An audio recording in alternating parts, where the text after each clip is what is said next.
Hello, আসসালামু আলাইকুম everyone. আমি কিন্তু এর আগে কিন্তু এই যে বিটুমিনটার ব্যাপারে কিন্তু আমি কিন্তু ভিডিও দিয়েছিলাম।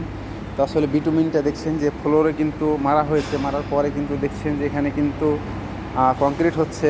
তো এই কংক্রিটের উপরে কিন্তু টাইলস হবে। তো আমি কিন্তু ভিডিও কিন্তু এর আগেও কিন্তু এক পর্ব কিন্তু দিয়েছি, আপনারা চাইলে দেখতে পারেন। তো এখানে দেখতে পাচ্ছেন যে এটা কিন্তু কংক্রিট করা হচ্ছে। তো এই যে জায়গায় জায়গায় দেখছেন যে টিপ করা আছে। তো আসলে এভাবে যদি ফ্লোর করা যায় তাহলে আর কাজ কি বা কেন এই যে এখানে বিটুমিন প্রাইমার ব্যবহার করা হয়, তো আসলে এই সম্পর্কে কিন্তু আপনাদেরকে আজকে আমি জানাবো। কিন্তু আমি এর আগেও কিন্তু ভিডিও দিয়েছি, আপনারা চাইলে আমার ইউটিউব থেকে কিন্তু দেখতে পারেন। তো আসলে এই উপকারিতা হচ্ছে যে নিচের যে গ্যাস, এই নিচের গ্যাস উঠবে না। দ্বিতীয়ত হচ্ছে যে কোনো স্যাঁতস্যাঁতে থাকবে না।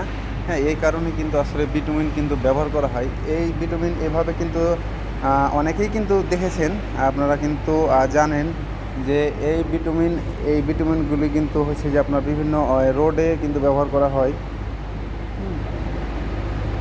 তো ওই বিটুমিনই কিন্তু এখানে কিন্তু মারা হয়েছে ফ্লোরে, যাতে কোনো গ্যাস না উঠে, যাতে কোনো ফ্লোরের কোনো সমস্যা না হয়। সমস্যার কারণেই কিন্তু দেখছেন যে পুরো জায়গাতে কিন্তু মারা আছে। আর এটা মারার আগে কিন্তু সর্বপ্রথমে ফার্স্ট স্টেপ হচ্ছে যে আপনার এটা বিটুমিনটা ব্যবহার করার আগে কিন্তু অবশ্যই ফ্লোরটা কিন্তু ভালোভাবে কিন্তু পরিষ্কার করতে হবে। পরিষ্কার করে কিন্তু এটা কিন্তু ব্যবহার করতে হবে, না তো এটা কিন্তু দেখা যাচ্ছে যে এটা ধুলার সাথে কিন্তু ধুলাবালির সাথে কিন্তু মিশবে না। সেই জন্যে কিন্তু আমাদের কিন্তু প্রপারলি কিন্তু এটা কিন্তু ক্লিন লাগবে, ক্লিন অবশ্যই লাগবে। তো আসলে কনস্ট্রাকশন সাইডের যে কোনো ভিডিও পেতে আমার চ্যানেলটি সাবস্ক্রাইব করে রাখবেন এবং সবাই পাশে থাকবেন। আমি কিন্তু নিত্য নতুন কিন্তু ভিডিও কিন্তু আপলোড দিয়ে রাখি। তো এই যে গ্যাপটা দেখছেন, এগুলোতে কিন্তু হচ্ছে মারা হয় নাই। তো এখানে কিন্তু এই যে প্রাইমারের একটি বিটুমিনের কিন্তু একটি ডাম দেখছেন। এই যেখানে এই ডামটি দেখতে পাচ্ছেন, এই ডামে কিন্তু বিটুমিন আছে।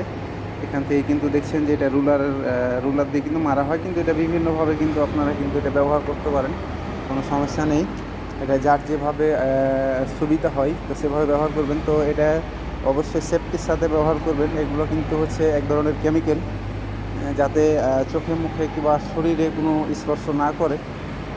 হয়তোবা যে কোনো সময় হয়তোবা কোনো বড় ধরনের কোনো হতে পারে, দুর্ঘটনা ঘটতে পারে। এই জন্যই সবাই এটা সেফটি ফলো করে গ্লোভস, মুখে মাস্ক অবশ্যই ব্যবহার করতে হবে।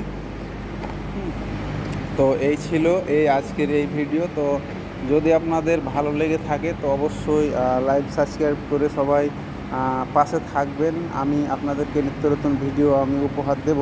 তো আসলে আমি কিন্তু প্রতিনিয়ত কিন্তু সব কিন্তু বিল্ডিংয়েরই সব কিন্তু ভিডিও বানাই। তো আপনারা যারা হয়তো বা দেখেছেন তারা বলতে পারবেন। আমি কিন্তু যতটুকু পারি আমি ততটুকু কিন্তু আপনাদেরকে দেখানোর চেষ্টা করি। তো ভালো থাকবেন, অন্য কোনো পর্বে আবার দেখা হবে। তো সবাইকে আল্লাহ হাফেজ।